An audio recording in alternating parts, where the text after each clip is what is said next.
നിങ്ങളുടെ കഴുത്തിൻ്റെ പുറകിലും നിങ്ങളുടെ കക്ഷത്തിലും കാണുന്ന കറുത്ത പാട് പലപ്പോഴും ഡയബറ്റീസിന് കാരണമാകുന്നുണ്ട്. ഇത് തുടക്കത്തിൽ തിരിച്ചറിഞ്ഞാൽ ഡയബറ്റീസിൽ നിന്നും പൂർണ്ണമായും കരകയറാൻ കഴിയും. ഞാൻ doctor Sujith, naturopathy physician, Prana hospital, കൊല്ലം.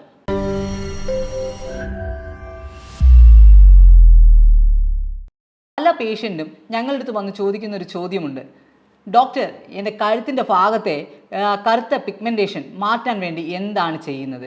അല്ലെങ്കിൽ എൻ്റെ അണ്ടർ ആമിലെ പിഗ്മെൻറ്റേഷൻ മാറണമെന്നില്ല, അല്ലെങ്കിൽ എൻ്റെ എൽബോയിൽ സൈഡിലെല്ലാം പിഗ്മെൻറ്റേഷൻ വരുന്നുണ്ട്, നക്കിൾസിൽ പിഗ്മെൻറ്റേഷൻ വരുന്നുണ്ട്, ഇത് എങ്ങനെ മാറ്റിയെടുക്കാമെന്ന് പലരും വന്ന് ചോദിക്കുന്ന ഒരു ചോദ്യമാണ്. അതിനുവേണ്ടി അവർ പല മാർഗങ്ങളും പരീക്ഷിച്ചിട്ടുമുണ്ട്. പല റെമഡീസ്, പല യൂട്യൂബിൽ അല്ലെങ്കിൽ സോഷ്യൽ മീഡിയയിൽ കാണുന്ന പല റെമഡീസും അവർ അപ്ലൈ ചെയ്തതിന് ശേഷമാണ് ഞങ്ങളുടെ അടുത്ത് വന്ന് ചോദിക്കുന്നത്. അപ്പോഴും ഞങ്ങൾക്ക് പറയാനുള്ള ഒരേ ഒരു ആൻസർ, ഇത് ഇൻസുലിൻ റെസിസ്റ്റൻസിനാലെ വരുന്നത് കൊണ്ടാണ്. നമുക്കറിയാം, ഇൻസുലിൻ റെസിസ്റ്റൻസ് എന്ന് പറയുന്നത് നമുക്ക് ഡയബറ്റീസ് വരുന്നതിന് മുന്നുള്ള സ്റ്റേജാണ് പ്രീ ഡയബറ്റിക്.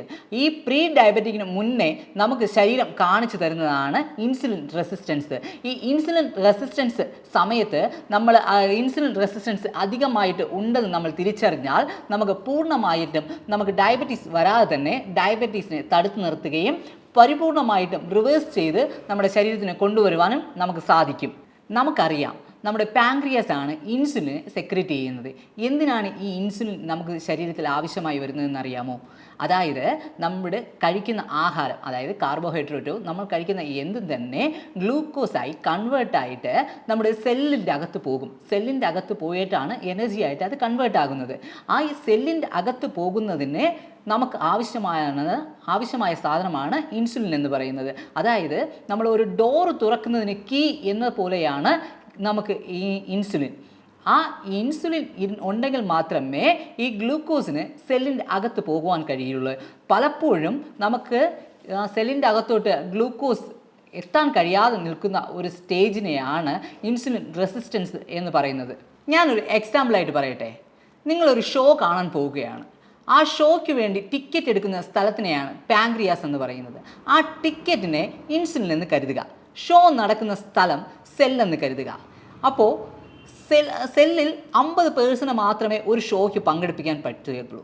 അപ്പോൾ നമ്മൾ 50-ൽ കൂടുതൽ ടിക്കറ്റ് വിറ്റ് കഴിഞ്ഞാൽ അവിടെ നിന്ന് 50 പേർ ഫില്ലായി കഴിഞ്ഞു. ആ ഷോ നടക്കുന്ന സ്ഥലത്ത് ഫില്ലായി കഴിഞ്ഞു. ബാക്കിയുള്ളവർ വെളിയിൽ നിൽക്കേണ്ടി വരും. ആ വെളിയിൽ നിൽക്കുന്നവർ പല സ്ഥലത്തിലായിട്ട് അലിഗേഷൻസോ അല്ലെങ്കിൽ എന്തെങ്കിലും പ്രശ്നങ്ങളോ ക്രിയേറ്റ് ചെയ്യാനുള്ള ചാൻസ് കൂടുതലായിരിക്കും.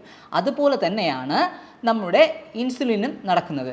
അതായത് ഫസ്റ്റ് നമ്മൾ കഴിക്കുന്ന ആഹാരം ഗ്ലൂക്കോസായിട്ട് കൺവേർട്ടായി നമ്മുടെ സെല്ലിൻ്റെ അകത്തോട്ട് പോകുവാൻ വേണ്ടി ഇൻസുലിൻ വേണം.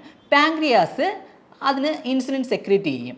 പക്ഷേ നമ്മുടെ സെല്ലിൽ ഒരു പ്രശ്നമെന്ന് പറഞ്ഞു കഴിഞ്ഞാൽ നമുക്ക് ആവശ്യത്തിനുള്ള മാത്രമേ അത് എടുക്കത്തുള്ളൂ, ബാക്കിയുള്ളതിനെ അതിന് എടുക്കത്തില്ല.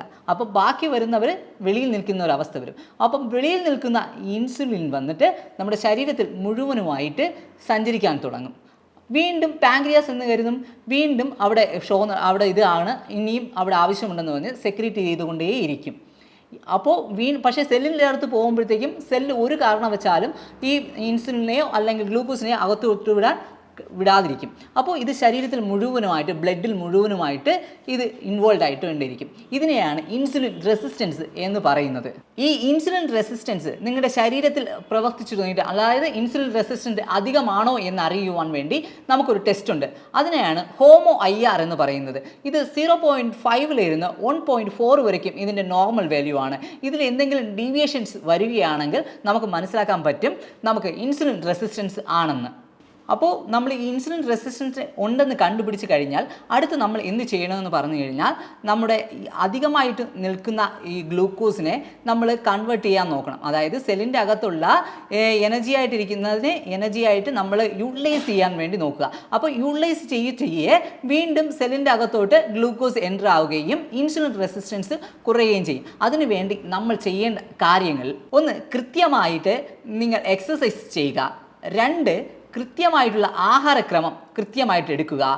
അനാവശ്യമായ ഓയിൽ ഐറ്റംസും അനാവശ്യമായ കാർബോഹൈഡ്രേറ്റ് അധികമായിട്ട് അടങ്ങിയിട്ടുള്ള ഫുഡ് നിങ്ങൾ അവോയ്ഡ് ചെയ്യുക. നമുക്കറിയാം ഇന്ന് നമ്മൾ ശീലിച്ചു വരുന്ന ഒരു ഡയറ്റ് പാറ്റേൺ ഉണ്ട്. അതായത് കാർബോഹൈഡ്രേറ്റ് അധികവും പ്രോട്ടീൻ കുറവും നല്ല ഫാറ്റിൻ്റെ അളവ് കുറവും ഫൈബർ വളരെയധികം കുറവുമാണ്. ഇത് തിരിച്ചാണ് നമുക്ക് വരേണ്ടത്.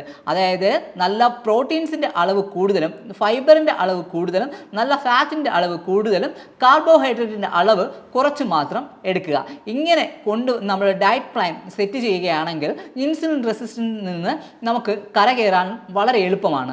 രണ്ടാമതായി നിങ്ങൾ ചെയ്യേണ്ടത് നിങ്ങളുടെ മസിൽ ഗ്രോത്തിനെ ഡെവലപ്പ് ചെയ്യുക. അതായത് നിങ്ങൾ ഇൻസുലിൻ റെസിസ്റ്റൻസ് ഉണ്ടെന്ന് അറിയുമ്പോൾ തന്നെ നിങ്ങളുടെ മസിൽ ഗ്രോത്ത് ഡെവലപ്പ് ചെയ്യാൻ വേണ്ടിയുള്ള വർക്കൗട്ട് സ്റ്റാർട്ട് ചെയ്യുക. ജിമ്മിൽ പോകേണ്ടത് മസിൽ ഗ്രോത്ത് ചെയ്യുമ്പോൾ, അതായത് സ്ട്രെങ്തനിങ്, മസിൽ ഗ്രോത്തും ആൻഡ് മസിൽ സ്ട്രെങ്തനിങ്ങുമായിട്ടുള്ള കാര്യങ്ങൾ ചെയ്യുമ്പോൾ അധികമായിട്ടുള്ള എനർജി അവിടെ യൂട്ടിലൈസ് ആവുകയും ഇൻസുലിൻ റെസിസ്റ്റൻസ് കുറയുകയും ചെയ്യും.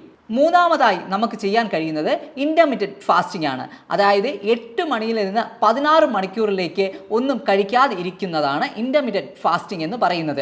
ഇത് കൃത്യമായിട്ടുള്ള അളവിൽ ഒരു ഫിസിഷ്യൻ്റെ അണ്ടറിൽ മാത്രം എടുക്കുവാൻ വേണ്ടി നോക്കേണ്ടതാണ്. എന്തൊക്കെ ഭക്ഷണങ്ങൾ നിങ്ങൾ ഇൻസുലിൻ റെസിസ്റ്റൻസ് അനുഭവിക്കുന്നവരാണെങ്കിൽ നിങ്ങൾ കഴിക്കേണ്ടതെന്ന് പറഞ്ഞു കഴിഞ്ഞാൽ, നിങ്ങൾ അധികമായി കഴിക്കേണ്ടത് പച്ചക്കറികളും ഫ്രൂട്ട്സുകളും നല്ല ഫാറ്റും അടങ്ങിയ ആഹാരങ്ങളാണ് അധികമായിട്ട് നിങ്ങൾ എടുക്കേണ്ടത്. കാരണം പച്ചക്കറി നിങ്ങൾ അധികമായിട്ട് എടുക്കുമ്പോൾ ലോ കലോറി ആയിരിക്കും, പക്ഷെ നമുക്കായിട്ടുള്ള വൈറ്റമിൻസും മിനറൽസും ആൻറ്റി ഓക്സിഡൻസും എല്ലാം തന്നെ നമുക്ക് പച്ചക്കറികളിൽ നിന്ന് ലഭിക്കും. അതുപോലെ തന്നെ നിങ്ങൾക്ക് സീഡ്സ് എല്ലാം തന്നെ നിങ്ങൾക്ക് കഴിക്കാവുന്നതാണ്. അതായത് ഫ്ലാക്സ് സീഡ്, ചിയ സീഡ്, എല്ലാ സീഡും, പംകിൻ സീഡ്, ഈ തുടങ്ങിയ സീഡ്സ് എല്ലാം തന്നെ നിങ്ങൾക്ക് ഉപയോഗിക്കാവുന്നതാണ്. ദിവസത്തിൽ 1 മണിക്കൂറെങ്കിലും യോഗ ക്ലിയറായി ചെയ്യുന്നത് നിങ്ങളുടെ ശരീരത്തിനും നിങ്ങളുടെ ഇൻസുലിൻ റെസിസ്റ്റൻസിനും വളരെയധികം നല്ലതായിരിക്കും. അതുപോലെ തന്നെ നിങ്ങളുടെ മസിൽ ഗ്രോത്തിന് ഡെവലപ്പ് ചെയ്യാൻ വേണ്ടി വെയിറ്റ് ലിഫ്റ്റ് ചെയ്യുന്നതും വളരെയധികം നല്ലതായിരിക്കും. ഇനി വീട്ടിൽ തന്നെ നമുക്ക് ചെയ്യാൻ കഴിയുന്ന പ്രകൃതിദത്തമായ റെമഡീസ് എന്തെല്ലാമെന്ന് നോക്കാം. ഇതിൽ ആദ്യമായിട്ട് ഉലുവ രാത്രി കോരുവാൻ വെച്ചിട്ട് ആ 1 ലിറ്റർ വെള്ളത്തിൽ 2-3 ടേബിൾ സ്പൂൺ ഉലുവ ഇട്ടതിന് ശേഷം രാത്രി മുഴുവൻ കോരാൻ വെച്ചതിന് ശേഷം ആ വെള്ളം രാവിലെ നിങ്ങൾക്ക് കുടിക്കാവുന്നതാണ്. 2 കറുവപ്പട്ട ചെറു ചൂടുവെള്ളത്തിൽ ഇട്ട് കുടിക്കാവുന്നതാണ്. 3 ആലുവേര ജ്യൂസ് നിങ്ങൾക്കൊരു 15 ml ഡെയിലി വെറും വയറ്റിൽ എടുക്കാവുന്നതാണ്.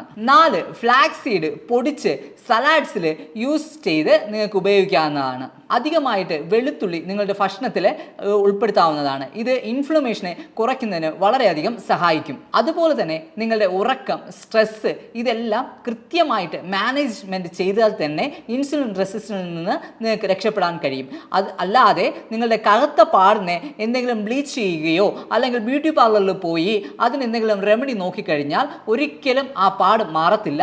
നിങ്ങളുടെ ശരീരത്തിൽ, അതായത് നമ്മുടെ പാങ്ക്രിയാസിൽ നടക്കുന്ന പ്രവർത്തനം, അതായത് ഇൻസുലിൻ റെസിസ്റ്റൻസ് കാരണം ഉണ്ടാകുന്നതാണ് ഈ കറുത്ത പാടുകൾ. ഇതിന് കൃത്യമായിട്ട് നിങ്ങൾ ട്രീറ്റ്മെൻറ്റ് ചെയ്യേണ്ടത് നിങ്ങളുടെ ആന്തരികമായിട്ടുള്ള അവയവത്തിനാണ്. കൂടുതലായിട്ട് ഡയബറ്റീസിനെ കുറിച്ചും ഇൻസുലിൻ റെസിസ്റ്റൻസിനെ കുറിച്ചും അധികമായിട്ട് എന്തെങ്കിലും അറിയുന്നതിനും ട്രീറ്റ്മെൻറ്റിനും വേണ്ടി താഴെ കാണുന്ന നമ്പറിൽ നിങ്ങൾക്ക് കോൺടാക്റ്റ് ചെയ്യാവുന്നതാണ്. വീണ്ടും നല്ലൊരു വീഡിയോയുമായി കാണുന്നവരെ നന്ദി, നമസ്കാരം.